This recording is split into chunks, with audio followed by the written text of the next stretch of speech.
Hey, it's Jennifer from Quiltin', Stitchin' and Kitties. Today we're going to talk about fabric panels. You know, those ones that you see in the store and you think, oh man, I need that so bad. I'm not sure what I'm going to do with it though. Well, I'm going to show you some of mine and then we're going to talk about different things you can do with them. So, very simply, you can see a panel, you think it's gorgeous, so you just add a border. That makes a great baby quilt, plus a really fun wall hanging. And sometimes you just don't want to do anything else with it. So that's the first one.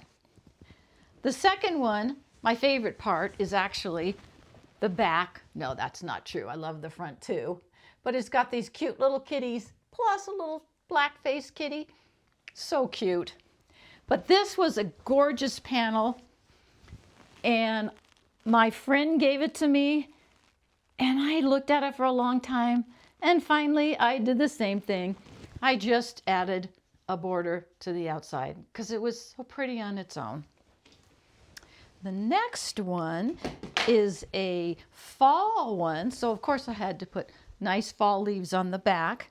And on this one too, it just didn't need much, so all I did was add a border. So sometimes a border's enough. This was a kit. I bought the matching fabric for the back, so it's all Halloween. It was a very large panel.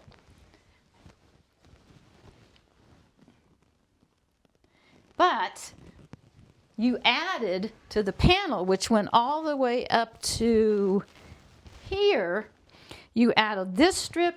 You added these piano keys border, you added another border, you added a half square triangle on the side, and so you can just keep going from the center and keep adding. If you decide that's what you want to do, just think about the measurements before you start. Like I said, this was a kit, which I don't buy very often, but it was so cute.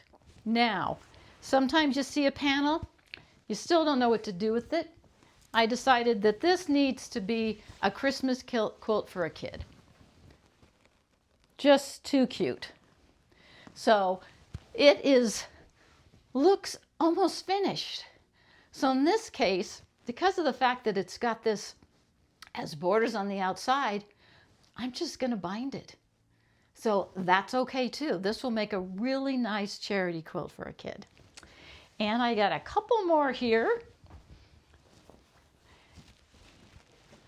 This one is just one of the coolest panels I've ever seen. It's Alaskans, looks like maybe Eskimos, and I'm a little stuck on this one. I'm not exactly sure to do with it. I've had it hanging up in my kitchen for a long time because I love it so much. So I'm still thinking about this one. Then there's panels that are in sections. So you may have seen got this upside down. You may have seen the tote bag that I made from two of these sections.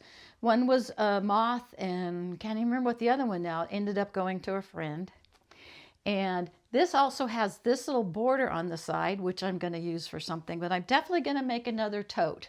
I think the little hedgehog and maybe the bees, because they've got this really nice purple in them. So I've got some purple fabric. So that's going to be a tote bag. So that's something else that you can do. Obviously, you can make table toppers. You can make placemats. This one I love. It was a gift from a friend.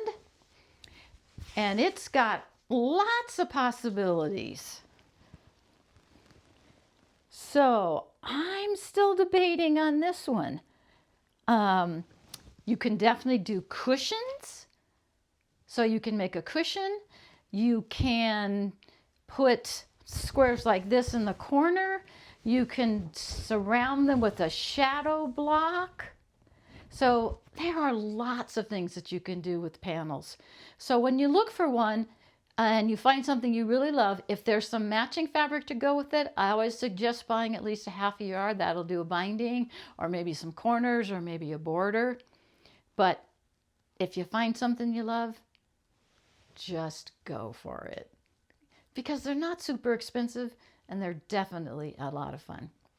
Good to see you. I hope you have a great day. Got to find my remote. And it's a great year so far. I hope things are going well for you too. Like and subscribe, and I'll see you again really soon.